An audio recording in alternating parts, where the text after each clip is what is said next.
సాయంత్రం 5 గంటల నుంచి రాత్రి 1 గంట దాకా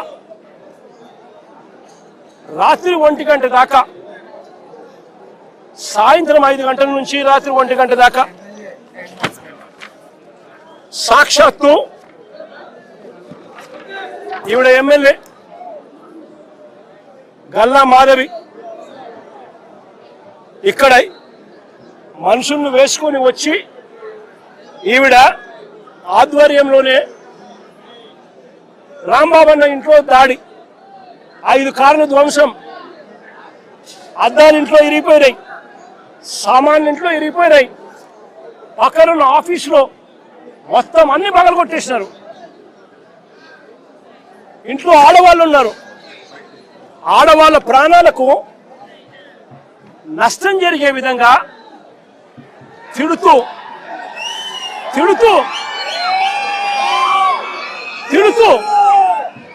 వీళ్ళు వ్యవహరించిన తీరు ఇది. గల్లా మాధవి ఎమ్మెల్యే గారి భర్త సాక్షాత్తు అంబటి రాంబాబు అన్న ఆఫీసును పగల కొడుతూ ఆ రూమ్ లో ఉన్నప్పుడు ఫోటో. నేను అడుగుతా ఉన్నా,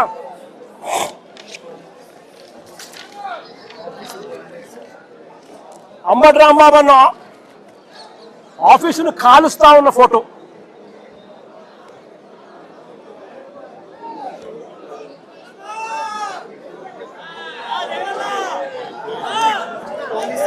నేను అడుగుతా ఉన్నా, ఇవన్నీ పోలీసుల సమక్షంలోనే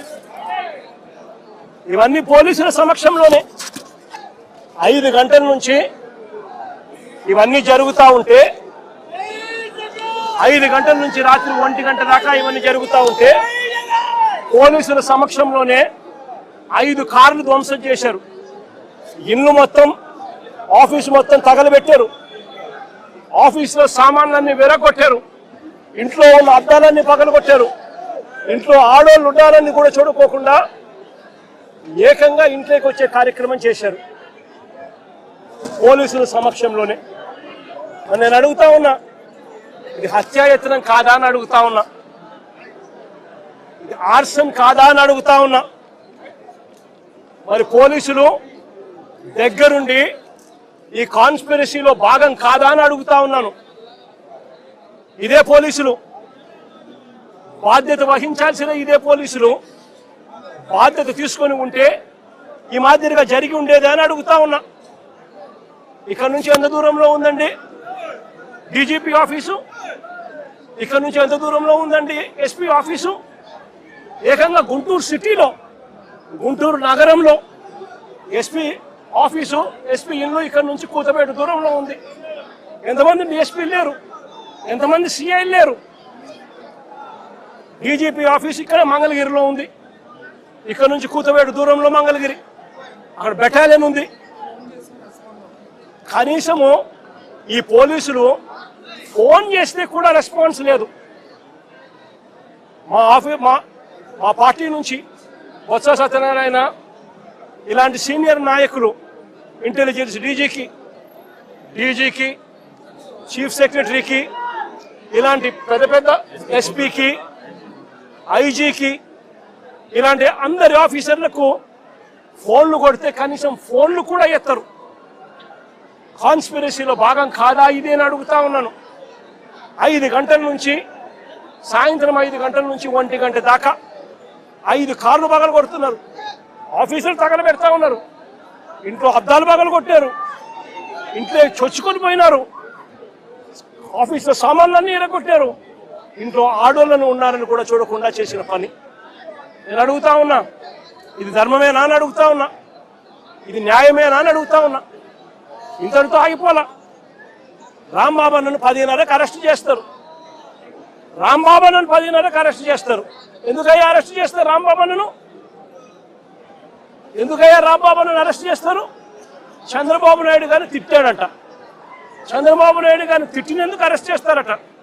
మరి చంద్రబాబు నాయుడు గారు తిట్టినందుకు రాంబాబు అన్నను అరెస్ట్ చేసినప్పుడు మరి రాంబాబు అన్న ఇంటికి వచ్చి రాంబాబు అన్న కుటుంబ సభ్యులను హత్య చేయాలని ప్రయత్నం చేసి 5 కార్లు ధ్వంసం చేసి అద్దాలన్నీ పగలగొట్టి ఆఫీసుకు నిప్పంటించి చేసిన ఈ ఎమ్మెల్యే గారి భర్త సమక్షంలో ఇక్కడే జరిగితే వాళ్ళ మీద ఏం యాక్షన్ తీసుకున్నారు?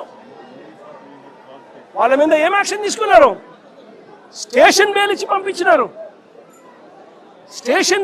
పంపించినారు. అదే చంద్రబాబు నాయుడు గారిని తిట్టాడు అని చెప్పి రాంబాబు అన్న తర్వాత మీడియా సమక్షంలో 1 గంటకి ఇన్సిడెంట్ జరగక మునిపే వివరణ ఇస్తూ తాను చింతిస్తూ వివరణ ఇచ్చినప్పటికీ కూడా రాంబాబును ఇంటి మీద అటాక్ చేసి రాంబాబును నీ మాదిరిగా చేసిన దానికి వీళ్ళు మనుషులేనా అని అడుగుతా ఉన్నా. ఇది జంగల్ రాజ్ కాదా అని అడుగుతా ఉన్నా. అక్కడ జోగి రమేష్ మరుసటి రోజు జోగి రమేష్ ఇంట్లో పోలీసులు మళ్ళీ అక్కడే పోలీసుల సమక్షంలోనే అది కూడా అంతే. ఏకంగా పెట్రోల్ బాంబులు అంటే పెట్రోల్ పోసిన బాటిళ్లలో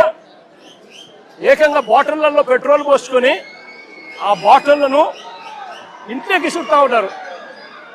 జోగి రమేష్ ఇంట్లో కూడా 2 గంటల నుంచి మధ్యాహ్నం 2 గంటల నుంచి 5 గంటల దాకా దాదాపుగా 300-400 మంది అక్కడ ఒక చోట అక్యుములేట్ అవుతా ఉన్నారు. అక్కడ ఒక చోటికి అందరూ కూడా వచ్చేటప్పుడు పోలీసులు పక్కనే ఉన్నారు. పోలీసుల సమక్షంలోనే జరుగుతూ ఉంది. పోలీసులు జరిగిచ్చిన తర్వాత పోలీసుల సమక్షంలోనే జోగి రమేష్ ఇంటి మీద దాడి చేసి ఆయన ఇంటికి నిప్పట్టించే కార్యక్రమం చేస్తారు. రజనమ్మ అని ముందు రోజు గుడికి పోయి రజనమ్మ పూజ చేసుకొని వస్తూ ఉంటే వెంకటేశ్వర స్వామి గుడికి పోయి పూజ చేసుకొని వస్తూ ఉన్నది. వెంకటేశ్వర స్వామి గుడికి పోయి పూజ చేసుకొని ఆయన వస్తూ ఉంటే ఆయనను అక్కడే అడ్డగించి గుడి బయటే అని ముందు రోజు గుడి బయటే ఆయనను అడ్డగించి ఆయనను తిడుతూ దుర్భాషలాడుతూ పోలీసుల సమక్షంలోనే ఆమె మీద కూడా దాడికి యత్నం చేశారు. ఇంకా ఏమైంది తెలుసా? ఇంకా ఆశ్చర్యం ఏమిటో తెలుసా?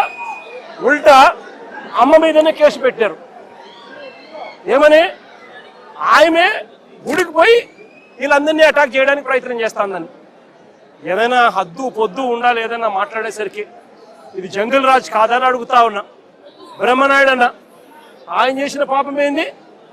ఆయన గుడికి బయలుదేరినాడు. చంద్రబాబు నాయుడు గారికి దేవుడు జ్ఞానోదయం చేయాలని, చంద్రబాబు నాయుడు గారు అనే వ్యక్తిలో పశ్చాత్తాపం రావాలని, చంద్రబాబు నాయుడు అనే వ్యక్తికి దేవుడు దయ వల్ల ఆయనకు ఆయన కొడుకుకు ఆయనతో పాటు అక్కడే ఉన్న ఆయనతో పాటు ఆయన పార్టీలో ఉన్న పవన్ కళ్యాణ్ గారికి అందరికీ కూడా జ్ఞానోదయం జరగాలి అని చెప్పి బ్రహ్మనాయుడు ఆయన గుడికి పోతా ఉంటే గుడి నుంచి ఆయన బయటకు వస్తూనే ఉంటే ఆయన మీద కూడా అటాక్ పోలీసుల సమక్షంలోనే ఆయన మీద కూడా దాడి. నేను అడుగుతా ఉన్నా, కాకాని గోవర్ధన్ అన్న విషయం అయితేనేమి, ఇంకా వీళ్ళందరి విషయాలు అయితేనేమి, తప్పు చేసేది చంద్రబాబు నాయుడు చేస్తా ఉన్నాడు. తప్పుడు ఆరోపణలు చేసింది చంద్రబాబు నాయుడు చేస్తా ఉన్నాడు. అవి